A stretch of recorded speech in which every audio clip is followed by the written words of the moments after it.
This is the anthem of the shitty clickbait metal news sites on Facebook that try to create drama between Ola and whatever they feel is hip at the moment.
What's up, everyone, and welcome to Sunday with Ola 114. Hope you guys are doing good. I'm doing good. It's Sunday, the 11th of December, everyone. Holy shit, Merry Chrysler. Merry Chrysler, everyone. It's almost time for Christmas. Holy shit. Have you shopped all your gifts? Shit, that stresses me out. I'm definitely not done yet. But there's a chance for you guys still. Look at this. There's a new solar guitar. This is an E2.6 ET FBB. And this is a 2 Series guitar with an Evertune. Hello. It's first of its kind. Ugh, it's not the first of its kind of a 2 Series guitar. But you know, we don't really... you know, we usually don't have, you know, high-end features like Evertune on the 2 Series. But you know, we're here to switch things up and all right, let's go. All the sales talk, it's even making me tired, man. Okay, so I'm sorry for that. Yeah, solarguitars.com. If you're a fan of social medias like Facebook and Twitter, maybe, you might have seen that, you know, you might have seen my name on there quite a lot this past week. Mainly for the fact that there are news outlets, male news outlets that, you know, they take what I say in Sunday with Ola, you know, this show where I sit here on my ass, he's talking shit, they take things I say out of context and they make clickbaity titles so people go in and click on their websites so their websites get advertisement money. That's what it is, basically. They're trying to start drama with me. So, I don't know if you guys seen this. I can't understand why news has to be that shit that you have to quote a guy like me to be able to gain some clicks. And you know what? It actually scares me a little bit. Not the fact that they're doing this, more the fact of, does it really matter what I say?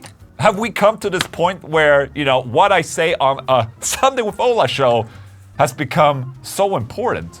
I just want to sit here and have fun and small talk, you know, reflect on the news. Now it's like, it's inception of news where I watch the news and then news sites take me watching news. And it's like, oh my God. Anyways, the news. We actually do have news this week. And the first piece of news is that Epiphone is finally unveiling the Adam Jones signature Les Paul.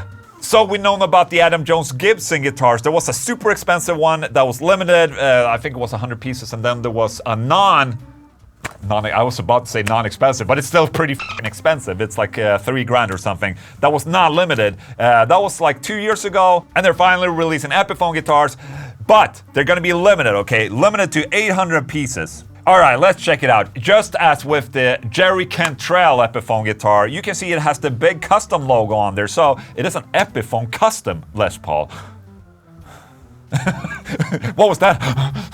Just do we should just do a big clip of just me inhaling and exhaling. That's good news content out there. Okay, but basically it looks like the the USA Gibson guitars in terms of the looks with the silver and the silver burst thing. But look at the back. The guitar has a graphic by Mark Ryden or Mark Ryden.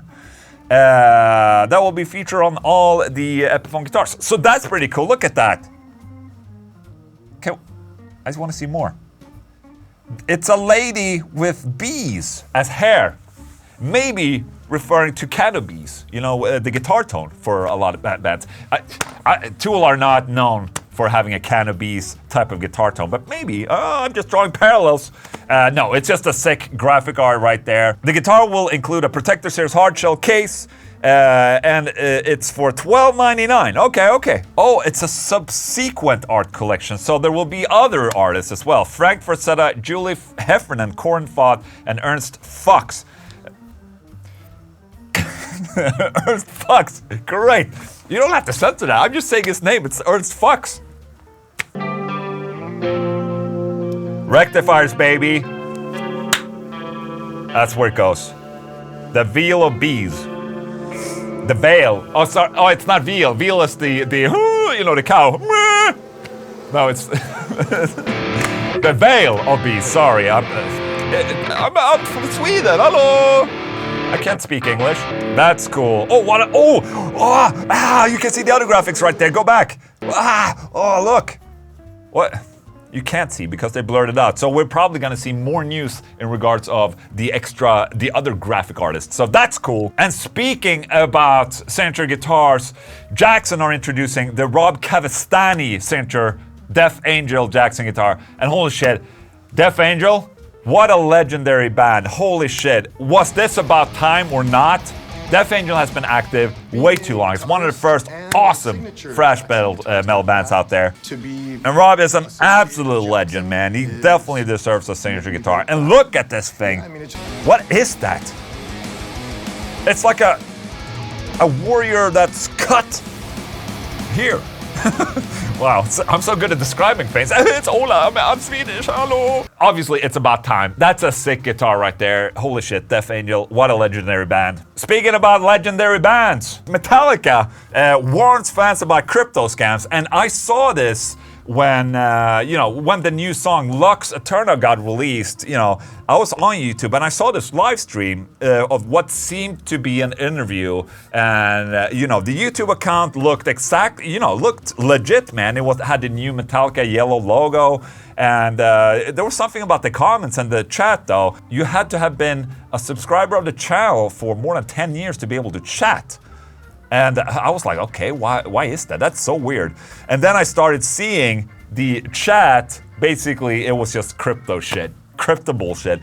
Anyways, now Metallica has made a statement about this because apparently a 51-year-old Manhattan man was scammed by a fake Metallica YouTube channel into transferring approximately $25,500 worth of Bitcoin. Well, apparently it worked. That's why we're not seeing an end to scams, because there's always going to be that one guy that, sends $25,000 in Bitcoin to the scammer. Anyways, Metallica have made a statement about this. Make sure that you watch verified accounts. Okay, so much like my channel, it has a little ding dong on the end of the name right there. And then there's all these Telegram scams as well in the comment sections. Oh my god, that's fuck. Just make sure it says at Ola Englund verified account. Done deal. You don't have to be scammed of 25,000 Bitcoin. Okay, Charlie Benante. What a legend. Holy shit. Sorry, I just have to stand up and pull down my pants. That happens sometimes. Charlie Benante on potentially writing new Pantera material.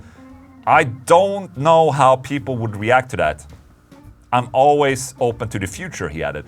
Okay, so obviously last week Pantera did their first show, or like Pantera Tribute did their first show in a good while, with Charlie Benante, Zach Wild, Phil Anselmo, and Rex in Mexico on a festival, Hell in Heaven or something.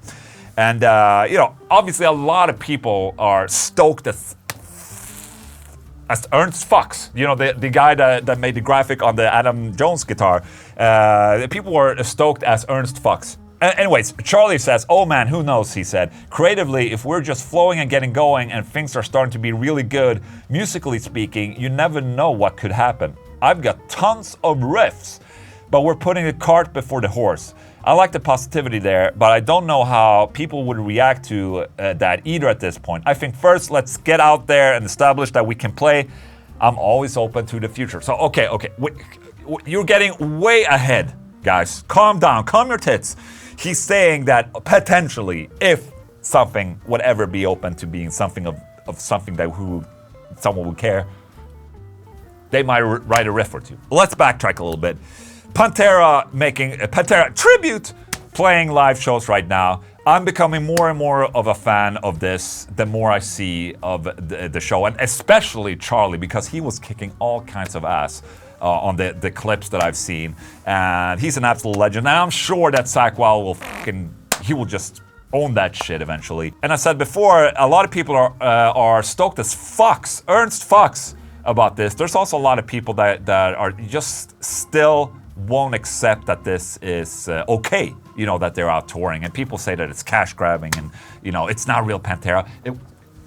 It's not real Pantera. We can go back and, you know, we can settle that. It's not the real Pantera. But you know what we have right here, where they're going out on touring, playing Pantera songs for people that some people of them have never even seen Pantera before. Now that is a blessing. I've come to that point. It's an amazing thing. I'm extremely happy, and I'm extremely Ernst Fox stoked about going to a Pantera show. Maybe it would make sense to do this as a separate band name and not under Pantera. I don't know what is the right way of doing this. You know, I know that Charlie writes a lot of riffs for Anthrax, for instance. So I don't know, man. I don't know. I personally don't know what to think about this. All right, another very sad piece of news actually is there was an article with Devin Townsend on touring. Oh shit. Well, okay. Perfect example. Take a look at this. What is this? Okay, Ola Englund talks evolution in the music industry. People are getting tired of social media. Well, it's a really interesting point of view. In a recent interview with Killer Guitar... Okay, stop it right there. There was never an interview, so already at this point, this is fake news. There wasn't an interview with Killer Guitar Rigs. Ola Englund chatted a little bit about how the music industry has evolved in the last decade. Englund achieved this success. Oh, shit, man. Okay, so basically, I said something about social media and people getting tired of social media. I think now, just pinpointing it down to social media, it's Facebook. Facebook is a problem, in my opinion. And I think most sane people have already left Facebook, to be honest. And, you know, it's just the rest that's there. I don't think Facebook is a good platform nowadays, because it's become more about, you know, clickbaity titles that would bring people into going to another website to watch advertisements so people get paid. It's bullshit. And I'm not personally, like, privately on Facebook. I have my account there, but I only use Facebook for, like, cross-posting. But then I just cross-post from Instagram. You know, I never go to Facebook. So when I get tagged and I see shit like this, you know, with the clickbaity titles, it's like, oh, holy shit, okay. It's like a weird universe you live in. F***ing hell, this freaks me out. Why is my name up here above James Hetfield explains meaning behind 72 reasons and all these things, man? That doesn't make any sense. Why does my voice matter so much, you know? I should really be careful with what I'm saying, but also I don't want to be censored. You know, I just want to be me. Can't you just let me be me? No? Okay, thank you. All right, let's go back to Devin Townsend, because this article is very important, okay? Devin Townsend is saying on touring in the post-COVID era, it's gotten way worse. I try to go out with acoustic now because that way I can afford it. So he's referring to the cost surrounding touring, okay, and that it's become very, very expensive to tour. It's gotten way worse. I don't think it's better at all, actually, because the cost of touring now with inflation and the cost of gasoline and diesel, plus over the course of the pandemic, we lost a ton of really good venues. I'd say probably 50% of the workforce in touring has now left. When COVID hit, you know, the crew members got hit the worst, in my opinion. I mean, the artists still make money off their music and all of the extra stuff, but the crew that are dependent on tours, they got hit really hard, and they had to get jobs, basically. And now after, people and bands are screaming for good guitar techs, and you know, the good guitar techs are basically taken. So yes, it's open up again, but it's 10 times as expensive. It's like, what do you do? Even little things like, okay, the hotels are more expensive. The food at the hotel is more expensive. So at the end of it, you're touring for what? You're touring ultimately so you can present your work to the people who care about your work. And that's worth it to me. But I think for anybody to think that it's now easy again, you should investigate that, because I'm trying to set up tours for next year and there's no way to keep them within cost. There is no way. So what he's saying is that, you know, Devin is an excellent musician and he releases albums upon albums. And as a musician, you tour to support the albums, okay? And touring would bring in money, usually. But at the point where we are right now, Devin has to put the touring as a marketing aspect for the album.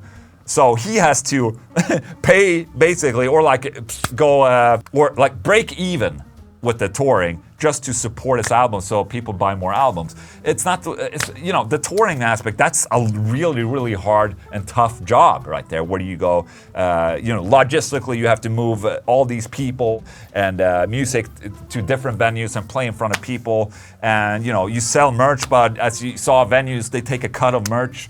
And at the end of the day, you're not really making anything anymore. So why would you do it?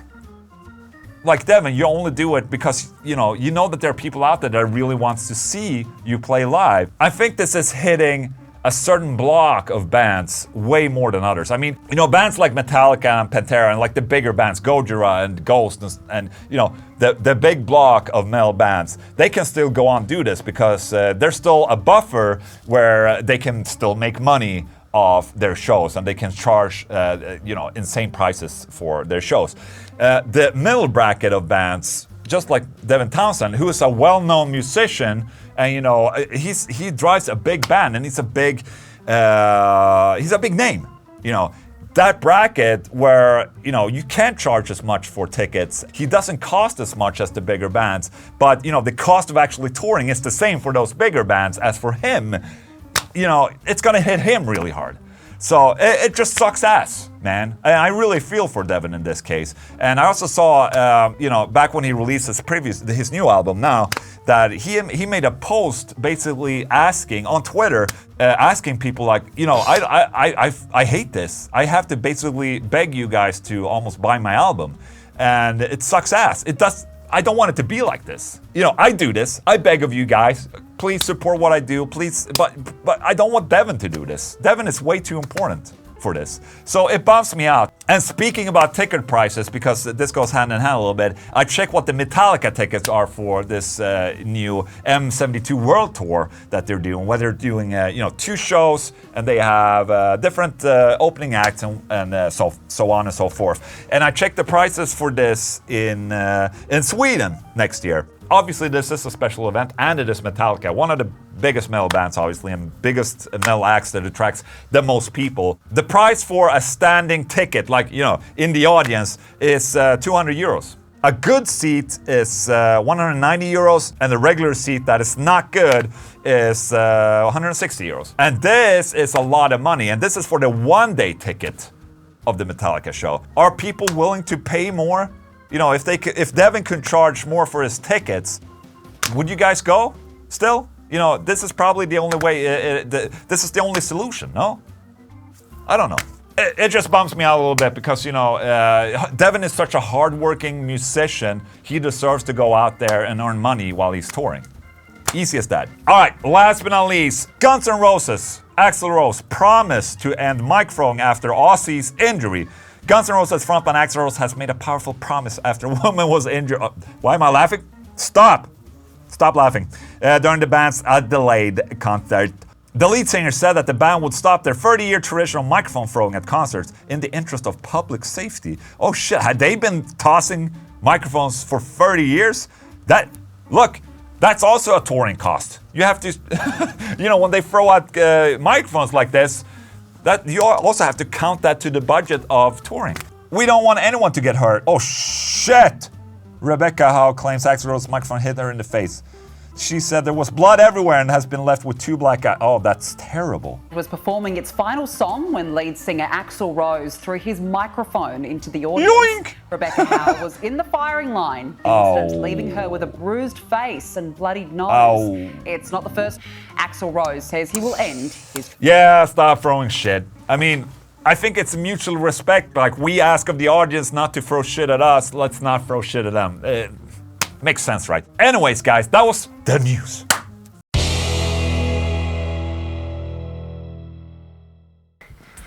What's up, everyone? Welcome to Ola, Louise, and Jen tasting shit. And today we have stuff from, where's it from? The Philippines. That's an anime character right there. That's close to Thailand, so this is pretty much like home for me. Is it? So you already tasted all of these? No, absolutely not. I'm excited. Is this you? It's blonde. It is more like you. Is that me? Oh, yeah. So you're probably familiar with these. I think these are pretty common. These are like corn snacks. Yes. It's called Boy Bawang. Boy Bawang, Cornic. It feels like it's filled with Filipino air because it's like completely... Yeah, maybe it has been flying. It was traveling, probably. Oh shit, take a couple. Sorry. They don't look spectacular. Oh. I can't. You don't like the sweet? No. This is not good. Very sweet. Give me your hand. No. No. Give me your hand. No, I don't want Give me more. your hand. No, I don't want more. Thank you. You have to I eat put it. it here. I had it here. All right. How many Jens out of 5? 0. How many Louise out of Jen? 1. Okay, 1 Jen out of Louise. Cheese flavored snack. I'm scared when you open these bags. Like, I want to see. It's gonna. His elbow's gonna go. Very toxic color. Yeah. Do they glow in the dark? Yeah, probably. I like these. Just ostbågar. Yeah. But a little bit sweeter, I think. I like it. How many Jens out of Majoras? Okay. Maybe 1. Okay. Not going so well. Like this tasting for me. I'm like, meh. Yeah. This is probably gonna. All right, so next up we have Choco Nuts. And are you a big fan of chocolate? I'm not a sweet tooth, so. This is bad tasting shit for Jen. Because everything we eat are sweets. All right, look at that. Oh, look at that. It's a pretzel. Come on, man. You know about pretzels, Oh, right? well. You come from the country of pretzels. I come from the country of pretzels. All right. Well, it's chocolate-covered pretzels. You know, I'm actually not a fan of pretzel. What? Why not? Are you offended? No, it's you, so it's okay. Okay. So how many Jens of Louise's? 1, maybe. 1? Really? I thought this was tasty. They were tasty, but it doesn't taste much. It's just meh. All right. It's like bit salty meh. little pretzel snacks covered with chocolate. I think that they was all a 3 or taste 4 the for me. same. Like the sweetness tastes the same in all of these. You know, Is I that vanilla or? This one was gross. Sorry. I feel like maybe you guys should have your own program talking about things. Okay, so last but not least, we have the fudge bar. They can't even spell bar. They're in chocolate cream filled chocolate bar. Okay. No, it's not a bar. It's a bar. You go first. Okay, I'm just gonna do the. There you go. This is good. But where's the chocolate? They say it's chocolate cream inside. Where's the? That's the cream. Go get the cream. There is no OE. Yep. It looks like poop. So I have I don't think that's good. Meh. That No. tastes like something you would get on a Lufthansa flight. Yes, I agree. Just say, as a courtesy thing. Consume after opening. Oh, we did that all wrong. There you go. Ola, Louise, and Jen tasting shit. It was shit.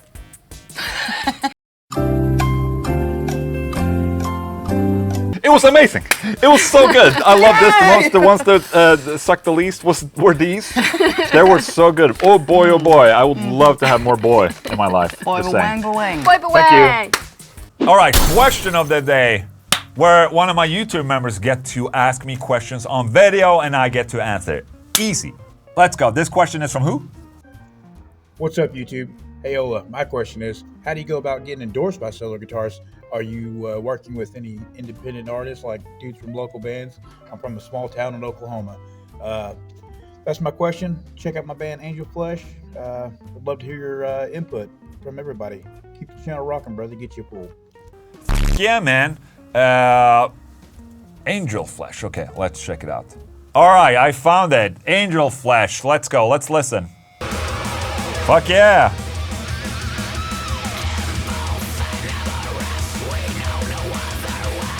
Yeah, baby. Oh, that's cool, man. Josh, thank you so much for the question. Kick-ass band. I do like to work with local bands, and obviously local to me, it's in Stockholm, Sweden. And you know, that's kind of how we started when we started Solar Guitars, is that I reached out to my friends basically at first. So you know, getting a couple of people playing the guitars. We do have a system for this, and we're constantly changing the system. But the point is that at the end, we're gonna try and have a form on our website, Solar Guitars, where you can just fill in all your information, and then you go from there. And then our guys will check like if what you're following and like how much reach do you have, and then we can propose something for you guys. So there is obviously always going to be a chance of becoming a solar artist. You can always apply. Just remember that you also have to put something on the table for us if we're going to put something on the table for you. So, you know, go into it, make an application, have some realistic expectations. Who knows, man? Wow, the flow picks really suck ass when you throw.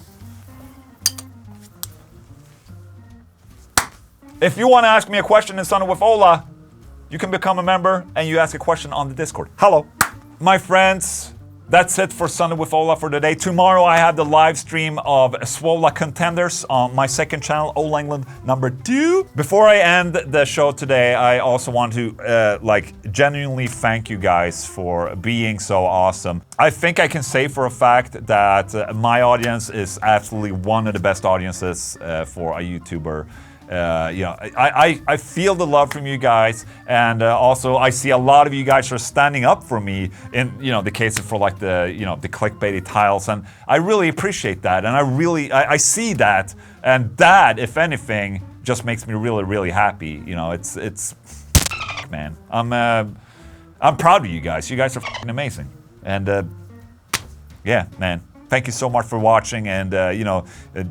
In my opinion, you know, I'm just sitting here having fun, but we probably built all of this together. You know, it's you and me, guys. I owe it to you guys to just continue on to do the bullshit that I'm doing, and hopefully you'll get something out of it, you know, and continue to watch my channel. If you have any pointers of what I can do better on my channel, I very much like critique. So if you have any critique, put them in the comment section of this video, and I'll look it through, man. I'll look it through. Guys, thank you so much for watching. Have a great Sunday. Go hug someone that you love, and I'll see you tomorrow. Okay? Thank you so much for watching. Goodbye.